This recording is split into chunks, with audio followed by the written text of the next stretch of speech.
Hawu bazali bami masenithi uJonas umpumelelo, uJoyce uTirelo senisho ukuthini guys? Hi bazali bami zitho welcome to Nkosi noMagatsheni. I am uMagatsheni. So guys, there's a Netflix series which is called The Polygamist guys. Khona nencwadi yakhona by uBaba uNyathi.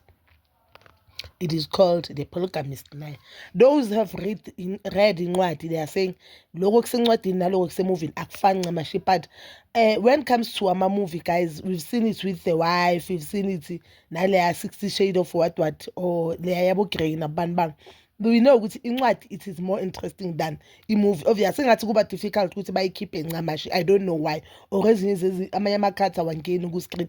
I don't know why. I don't know what is happening with the film industry, but most of the time very I but I am happy with a movie or is this a series, whatever it is. I am so happy ngibukela wonke ama episode. And guys, I must tell you, I mean, you can think to say, I don't wanna lie, you can think to say, I feel like indawo nendawo inoJonas wabo khona boJonas wabo, like abantu they are so shocked. Go to TikTok or X, abantu they are so shocked ukuthi ikhona indoda efana noJonas guys. Singayizingathi asazi baningi aboJonas esihlala nabo, and mhlambe 80% of the women bandlulile kumuntu ofana noJonas. Abanye bahlala noJonas up until today. What I love about uJoyce akwazi ukwamukela ingane zakaJonas. One, ama-twins lawa show mamncane ukwazi ukwamukela ingane that she has no business of ukwamukela lezangane. Two, uJoyce akakaze wavela lapha emovini ayenyangeni ayobulala intombi zakaJonas. But nina aboJoyce bala emhlabeni amaphila uJoyce wamampela hayi wasemovini,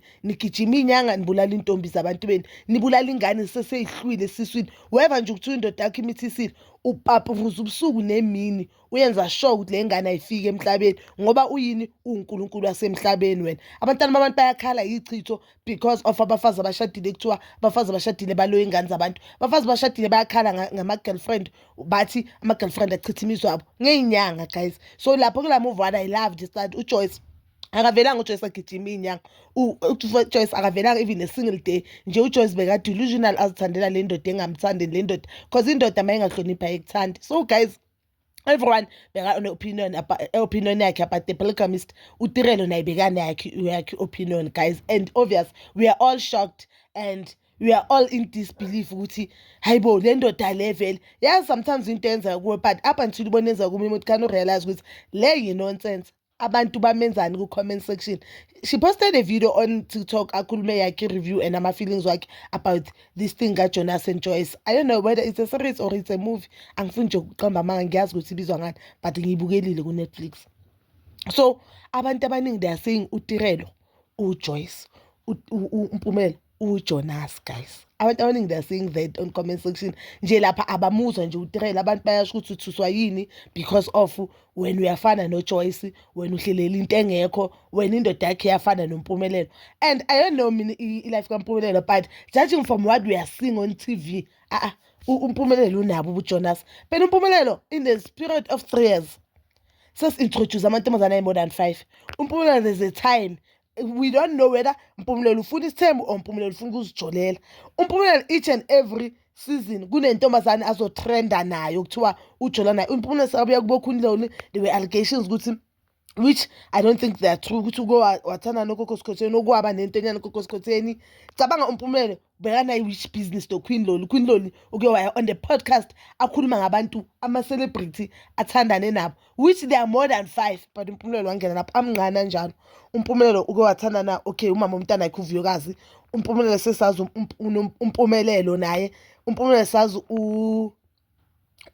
manje sazi Fortunate, sazi uNosipho. Each and every season there's a woman that will be introduced to us kuthiwa uyintombi kaMpumelelo. So uMpumelelo unabo mhlawumbe ubuJonas obuthize, and whenever someone will post about uMpumelelo, there'll be people in the comment section about uthandana nobani bani wakuphi, uthandana nobani bani wakuphi yabo. Mhlawumbe umbona njengendoda esithembu, but guys, let's just be honest, there's a difference between indoda esithembu nendoda ethanda amantombazane. There's a difference. Indoda esithembu ifika la khona ithi no senganele, then indoda ethanda amantombazane iloku ihleli namakhosikazi wakhe ayi-4 or nalozo ingoduso zakhe ezi-4 ezi-3, but still ilokishi lonke leli liyamazi ukuthi ujola nalo lonke lelokishi endaweni yaziwa ukuthi ubaba lo walapha iziphi yakhe ayiyehli.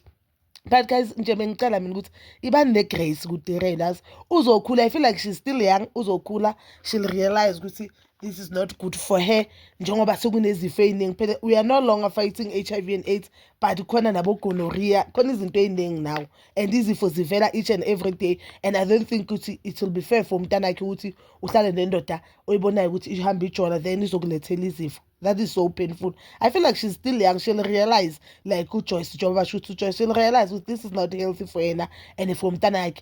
And I don't know ukuthi uhleleni because Torel bekhayile nemali uzenzela imali. Like she's making a lot of money, that woman. One thing about Torel, she's a hardworking girl. So angakwazi ukusurvive ngaphandle ngampumelelo. And if she wanted fame, she got the fame. Anyeke bayithathe nangivuyokazi. She's thriving, she's doing very good ngaphandle kwabantu bamseleko. So ifame sekayithole, I don't understand ukuthi usahleleni kamseleko. But that is all for now. Bazalwane bami, please don't forget to like, subscribe, share and hit that notification button. Nginithanda ukuya nokubuya.